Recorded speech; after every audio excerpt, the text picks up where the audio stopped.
It's time to get the inside scoop on the Utes. This is your Utes Daily Update with JJ and Alex on 97.5, the KSL Sports Zone.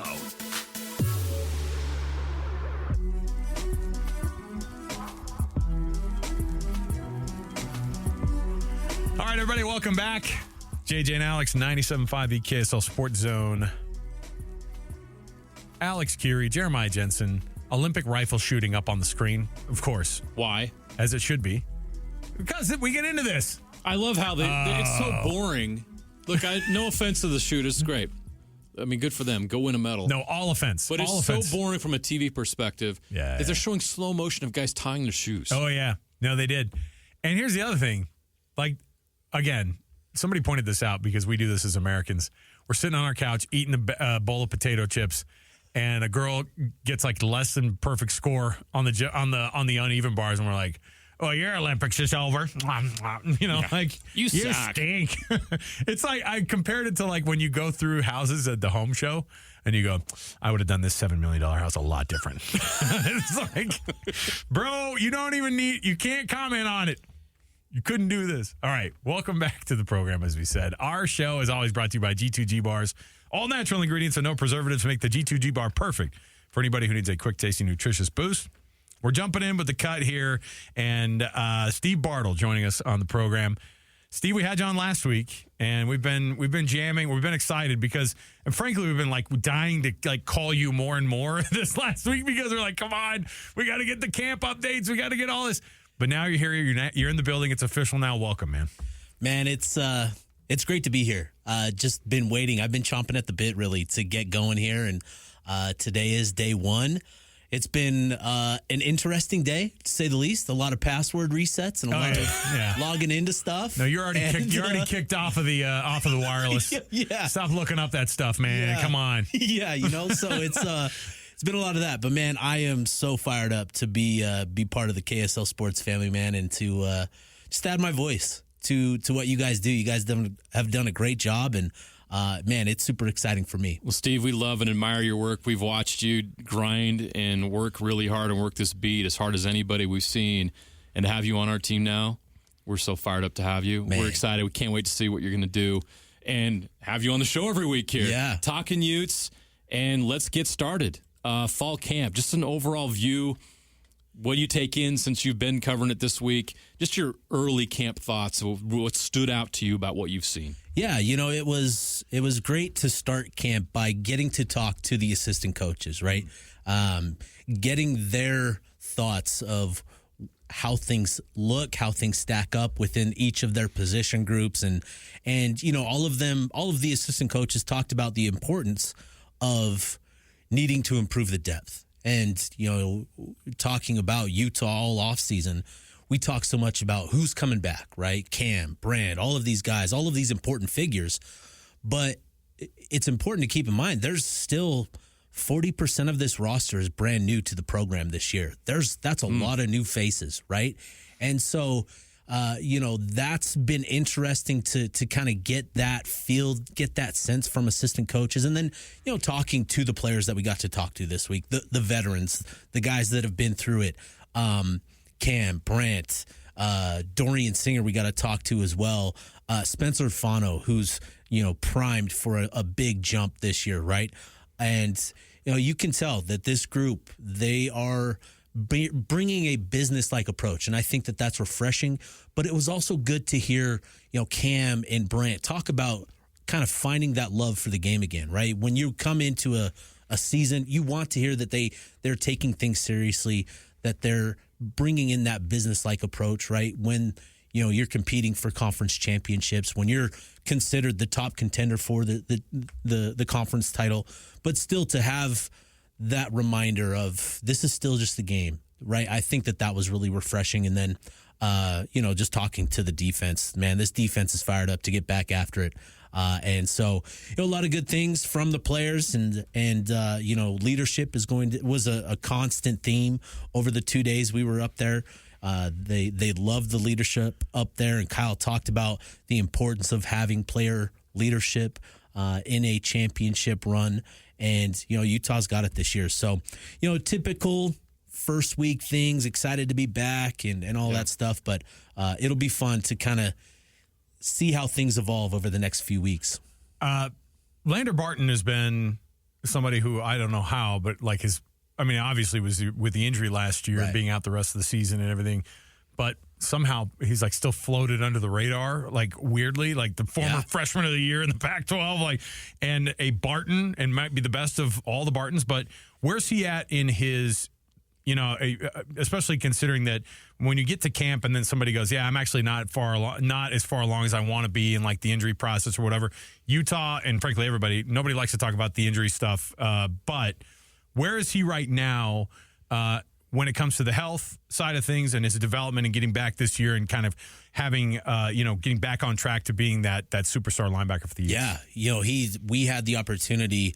We had him out at our golf tournament, had a couple conversations with him, and he feels great. Feels good. The foot feels good.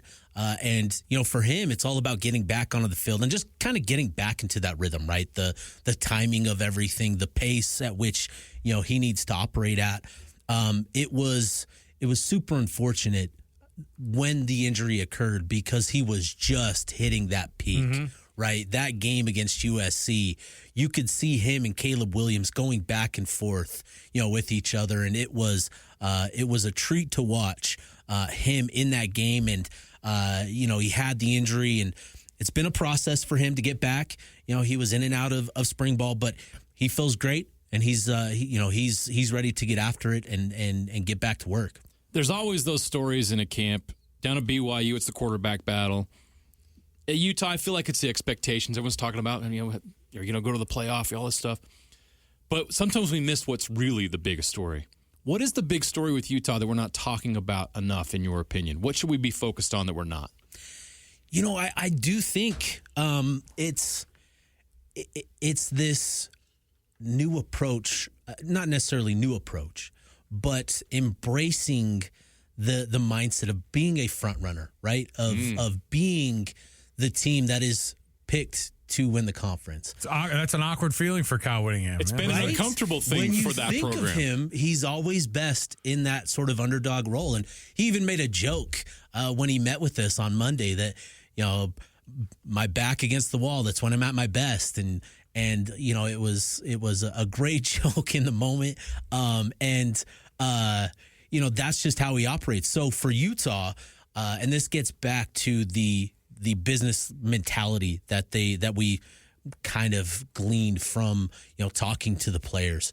They are taking this camp, they're taking this season very seriously. You're hearing the things that you want to hear from them in terms of, the daily prep, the day in, day out, things that they need to do, checking off the box, just the checklist, the to-do list, all of that stuff. You're hearing that from them and putting in the time and putting in all the work that they need to, and embracing that sort of, we are the guys that are going to be getting the best shots. And I think that's going to be a thing that will be super interesting to hear from, Kyle Whittingham and coaches when we get to talk to them again, is how has this team embraced that sort of mindset in fall camp and embraced that sort of mindset going into the season? I think that's going to be a big factor for Utah. We were at that Sports Bash a couple weeks ago, and we chatted with Kenneth Scott. I don't know if you know anything about Kenneth Scott, but he's a pretty good interview. Yeah. High energy. Yes, he is. High energy guy. The best. But it's fun to talk with a former Utah wideout about this freaking wideout room. And it's another season when we're talking about this wideout group, but it does feel a little bit different in the sense that you're getting a quarterback that has been one of your winningest in the history, or probably will go down as the guy who brought these two Pac-12 championships and Rose Bowl bursts, all that stuff. And he has these guys who he can throw to now. Is it going to be something that Andy Ludwig is going to adjust to and say, we can't wait, we want to give him the shot to throw for 4,000 yards this year? What does a successful season for this wideout group and Cam Rising look like? Yeah, that's going to be really fun to see it actually unfold this season. When you talk about this wide receiver room and this tight end room, you go back to 2019, 2018, the years where Utah was finally starting to kind of get that breakthrough on the offense side of the ball. And we're talking about 3-4 guys total between the wide receiver groups and tight end groups that you could count on to be productive, in the passing game. You look at the receiver room and the tight end room this year, and you can go 3 or 4 guys that you feel comfortable in and confident in that they can be productive. So now we're talking about going from 3 or 4 to now 6, maybe 8 guys, and that's a lot of mouths to feed. First of all, Cam has been productive over his 2021 and 22 seasons. He was efficient. He took care of the ball, and when you look at some of the other things, on this offensive side of the ball, everything points to the passing game being the strength of this team. When you look at the offensive line, there are some. It's tough to replace 2 guys that move on to the NFL, and Keaton Bills and Satawa Laumea, but you're able to replace them, with a guy that's very similar to Spencer Fano and Caleb Lomu, who's just an extremely athletic tackle. You move Spencer Fano from left to right because Caleb Lomu has just been, lights out at that left tackle position. You feel really good about this offensive line ability and potential in pass pro. You think of Cameron Rising's just understanding and mastery of the offense, the command that he's going to have with this group and with this offense. And it's hard not to say that everything points to the passing game being the strength of this unit. And I think for Andy Ludwig, he's always talked about we tailor the offense to the strengths on our team, to the players, to the individuals, to whatever that may be. And I think that's going to be a big thing for Andy Ludwig this year is, dialing up a few more pass plays per game, right? What's that run-pass ratio split? What's that going to look like this year? Utah's always been pretty heavily favored. Utah's throwing the ball 40 times a game? Are we going to see that? Yeah. Over my dead body. Right. Yeah, but you think about... Over Kyle's dead body. But again, when you talk about the pointing to, the passing game is part of that, but even out of the backfield. Right. Mekhi Bernard has caught 70 balls in his career. I want him getting 5 touches in the pass game. Exactly. Every game. Yeah. I mean, that's an easy thought to go, you know what? Let's check down to one of our most athletic leaders on the whole freaking team. And I mean, it's all set up to be able to have those things at Cam's disposal, right? And that's where if you're Andy Ludwig, you kind of I know you're calling the plays, but let Cam say, I like this, and this, and this. I don't know how much autonomy they give a guy like Cam. Obviously, a leader like him, he would see the field very, very well, and you kind of put your trust in him anyway. Yeah, absolutely. I think Cam has a lot of trust from Andy Ludwig and from Kyle Whittingham to get them in the best situation, to get them in the right play, right? Cam understands what he's looking at across the field with defenses. He understands. He puts in the time. He puts in, the necessary time in the film room to be as prepared as he can be, and he knows, he knows the offense like the back of his hand at this point, and he's just done a great job of constantly getting Utah into the right play. And I think when you look at, again, going back to the skill positions, a lot of these pieces work really well together in terms of the strengths of these individuals, where Cam is going to be able to, he's going to have options deep. He's going to have options in the intermediate and in the short game. So you feel really comfortable about Cam's ability to get Utah into the right place, and you feel good about the personnel to be able to execute the way that they need to maximize that passing game. And it's all going to work together. And, if defenses are going to load up to stop the passing game, to Cam's going to be A-OK handing it off to Mekhi Bernard, Jalen Glover, whoever else is lining up beside him in the run game. And, Kyle Whittingham will love that as well. We're talking about all these things, and this is all great and positive, but I'm going to go negative here. What's the weakness? Because every team, even Georgia last year had a weakness. Right. Alabama was able to expose that. No team's perfect. What's the Achilles heel of this team, and how do they shore it up? Yeah, it's hard when you talk about having to replace players, and you look in the defensive secondary, right? You lost Cole Bishop, you lost Sione Vaki, you lost 2 veterans at cornerback and Miles Battle and Travis Broughton.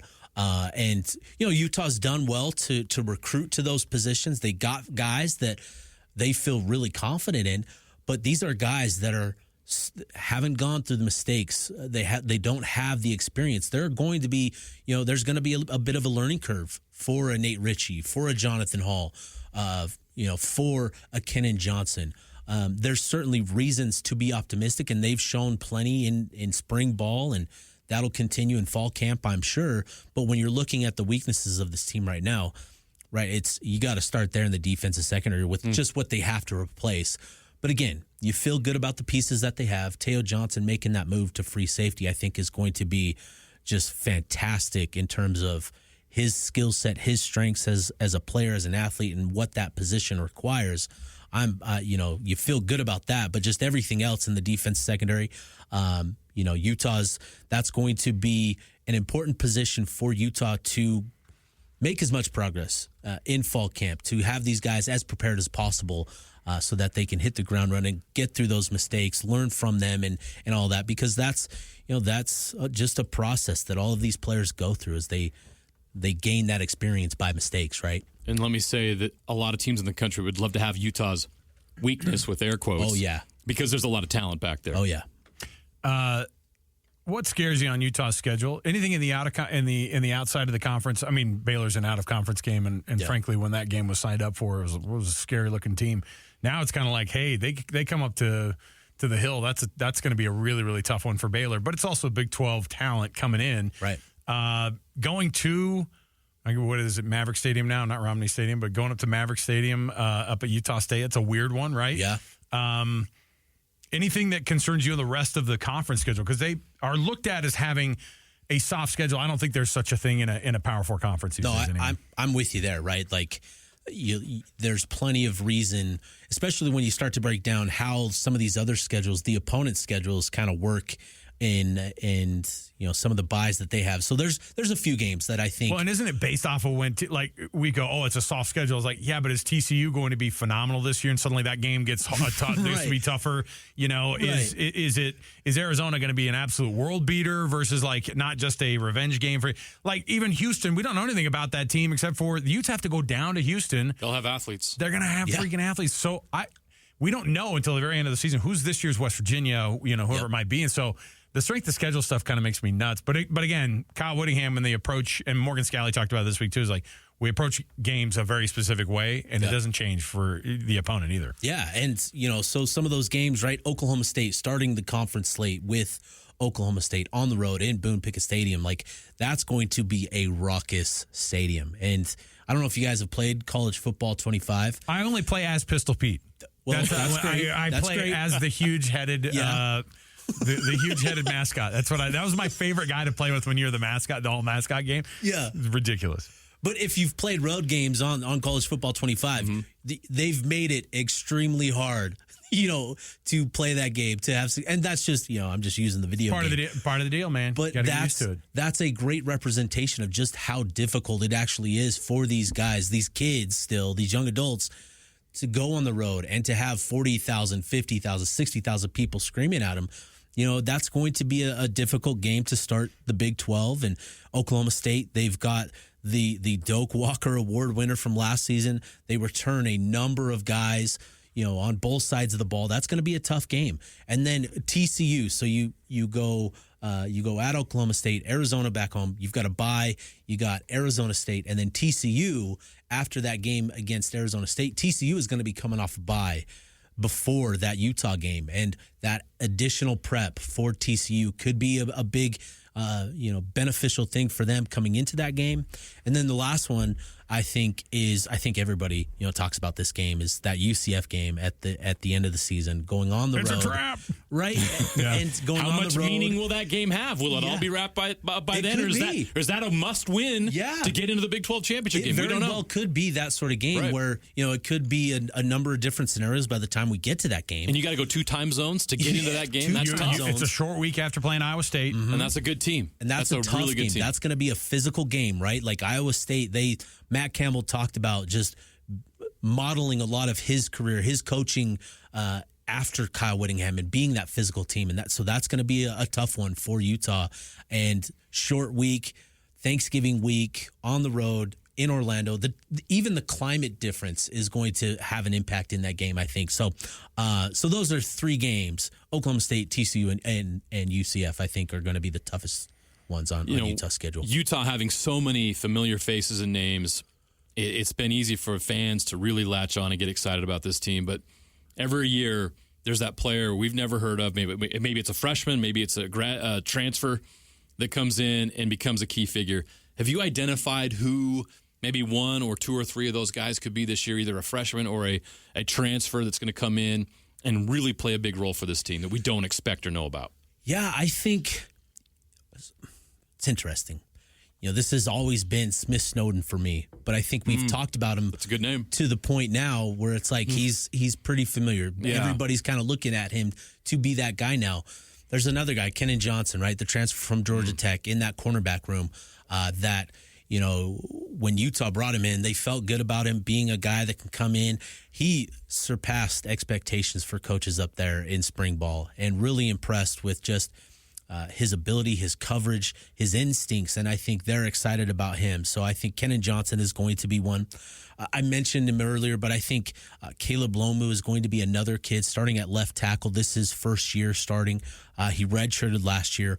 Kyle Whittingham talked about him as being a guy that had he enrolled early last year with Spencer Fano, those two were probably starting your 2 starting tackles at some point, last season. And so, he's got tremendous potential. I think he's going to be good. And then the guy next to him, Tanoa Togiai at left guard. We've seen Tanoa over the last couple of seasons get some playing time here and there, mostly at tackle, rotating between those 2 spots, left and right tackle. He made a move inside during spring ball, and for whatever reason, it all seemed to click for him, and he had a tremendous spring. There's been a lot of buzz about him now, going from a guy that, he's depth, he's nice to have here, to now he's got NFL potential if he continues to play the way that he did at left guard. So Tanoa Togiai and some of the skilled players, Dadrian Zipper, I think is going to be a guy, a name to remember. I think with all the talk of Dorian Singer and Damian Alford, Dadrian Zipper redshirted last year, came into spring ball and just played lights out, was the most consistent receiver for a stretch there during spring ball. He's the sort of, if you remember, Silas Bolden, I think is the name from Oregon State. I'm thinking, I'm blanking on the name, but slender guy, good speed, a vertical presence, very similar in terms of his game, his skill set, his talent, and just I think Zipper has the sort of game that can complement even what Utah has ahead of him with Dorian and Money. I think Dadrian can be a nice piece to round out that wide receiver room. Steve, we put you through the paces on this first one. That was one heck of a camp primer. That was awesome. Yeah, look, we're pumped. We're going to get back into it again, and every day that they'll let us talk with some of these players and hear from these coaches, you'll be up there. You'll be grabbing all that sound, and so we're excited about it, man. We love having you in the building. This is great for us. We love having that presence, being able to talk about. We're talking about how this show. We started with BYU. We had Utah State in the middle, and we're ending this hour with Utah. It's just being able to have everybody this time of year covering it from all angles, and KSLSports.com is the place to get all of it. So welcome to the family, man, officially. Dude, again, I'm so fired up. I appreciate you guys for showing me so much love. It's been great. It's been meaningful to me. I'm excited to get after it, excited to get to work, man, and it's going to be a fun season. Yeah, we love you, Steve. Now go get to work. Yeah, all right. I'm gonna go do that. Put those glasses on and start get back in there. We're gonna lock you in that room. Yeah, enough praise. Go do something. Don't forget your password. All right. Start earning your paycheck, Steve. Go pay for those cookies you just ate. We'll take the break here. We've got more to go around the corner. We've got our NFL Blitz coming up. We've got tons to chat about. So stay right here with us. More to go. 97.5, the KSL Sports Zone.